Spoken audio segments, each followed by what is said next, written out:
Hello everyone, it's Jamarl Thomas. Welcome to the Progressive Soapbox. So you guys know I follow British politics, of course.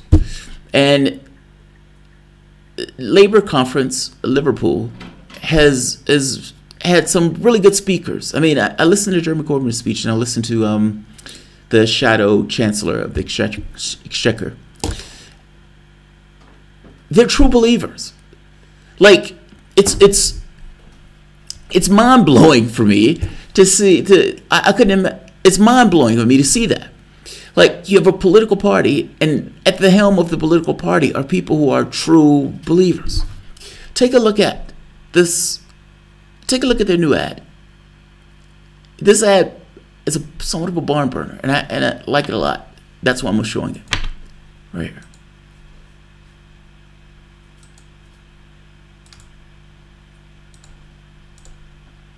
Streets were once full of spirit, once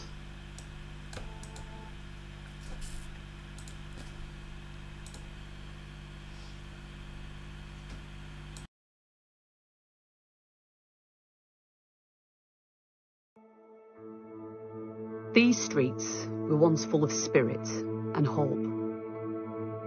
A proud community where an honest day's work could earn you a decent day's pay. Years of austerity have ripped the heart out of this place. But that's just part of the story. This has been decades in the making. We lost the factories. We lost the jobs. We lost confidence in our community. We lost control. Once the backbone of this country, we've been sold short by a political and economic system that's been unchallenged for far too long. But change is coming. Labour has a plan to kickstart the economy in all the regions of our country, so that our economy works for everyone. Instead of standing idly by as jobs go overseas, we'll invest in the UK. They do it in other countries, and we'll do it here. Creating good jobs with decent wages, not short-term insecure work, but good jobs for the long term. And when more people are secure in their work, paid fairly and valued, they'll spend more of what they earn locally, and our communities will thrive again. But that's just the start. We want to restore the pride in our towns and bring our high streets and communities back to life. Labour will do that by getting the money to where it's needed, by setting up new regional investment banks whose priority won't be casino-style financial gambling, but investing in local people, local communities and local businesses.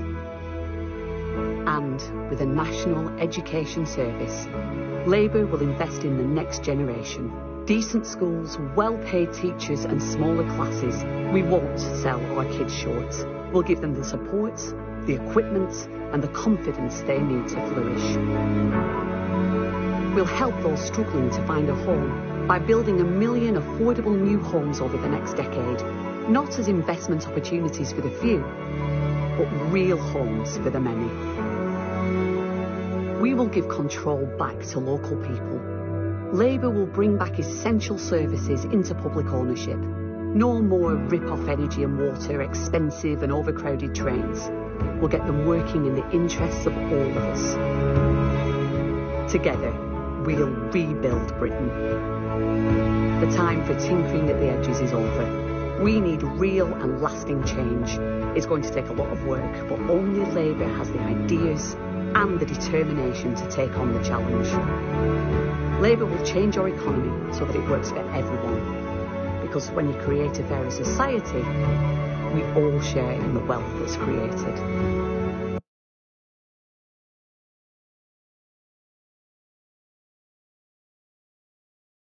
If I'm being honest, that goes on a little too long. If I'm being honest, if I'm being very honest. But look, what I like about it has more to do with At the conference, they articulated worker controlling the means of productions, meaning massive expansion of worker cooperatives, in addition to a percentage of employer ownership of the company itself. Like I said, they're true believers. You see that and you're like, oh my God, that's amazing. Now, I'm saying that from the relative perspective of being in the United States as opposed to somebody being in Britain, where you're maybe a little bit more familiar with people functioning in your interests. That's amazing. That's amazing. So, Jeremy Corbyn, Labor, Winslow. Corbyn's speech was historic today at the conference. Yeah, I saw his speech. He gave the keynote address. There's a lot of talk in that speech dealing with this kind of nonsense, anti-Semitic stuff that they're using to try to take the piss out of him. Look, there's an attack that's being laid on Corbyn from, you can say, the Jewish lobby or the Israeli lobby. Let's say the Israeli lobby. That's probably, it's weird because it's a little bit of both. And let me explain what I mean. I'm being too specific. I make a distinction in my head between Jewish versus Israeli. A person could be a Jew. Yeah, I know that sounds weird. I make a distinction between those two things from the standpoint of arguing.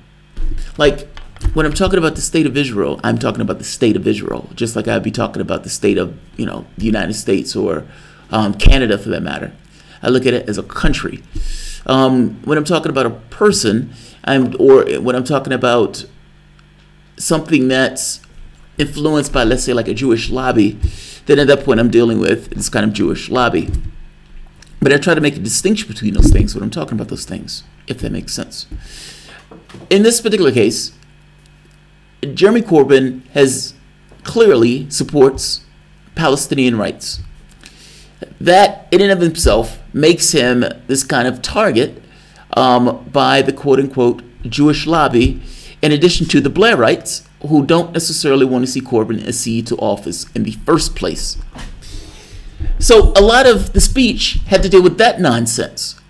The speech from the Shadow Chancellor, if I'm being honest, had more detail in it from the standpoint of what they want to accomplish when they get in office.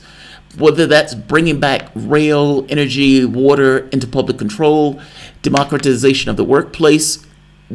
The speech was fucking amazing. The speech was absolutely amazing. Yeah, I saw that. Pro-Palestinian film was canceled and not just pro-Palestinian. The woman who put it on was a black Jew. They issued a bomb threat to prevent that thing from going on. Yeah, I saw that. The media have hardly reported on the threat except that it was anti-Semitic. They threatened to bomb that woman's video movie. Yeah, yeah. Did the speech indicate which businesses these co-ops intend to conduct? It did not. It did not. Their speech just kind of made this point. There was going to be a massive investment in worker cooperatives, but they didn't necessarily say which cooperatives. Stinks, man, but Corbyn and his team have been solid. Winslow, what do you mean, the video? Oh, I didn't think the commercial stunk. The commercial reminded me of the 2016 Trump ads minus the locker up bits. Oh, I didn't think that video was that bad. I just thought it was drawn on for a little bit too long. I thought the first part of that video, let's say the first half of that video was on point. I thought it was on point. It was even, where they showed the labor thing at the moment with you can't take anything back and all this other stuff. In his speech, he hinted at the danger of being martyred. Yes. Oh, I don't martyr Corbyn at all. That's why in this I'm talking about labor. But yeah, I'm talking about Corbyn. I'm saying Corbyn is he's head of labor, but it's not martyrdom. It's not martyrdom. All right, I'm going to end this. This one is not meant to be long. I just wanted to show the video. I thought the video was good. But other people disagree with me on the video. Nevertheless, I still think the first half of that video was spot on. Second half might have went a little too long. First half, on point. All right. If you guys enjoy the content, please feel free to share, like, subscribe. You can always support the Patreon. Thanks all.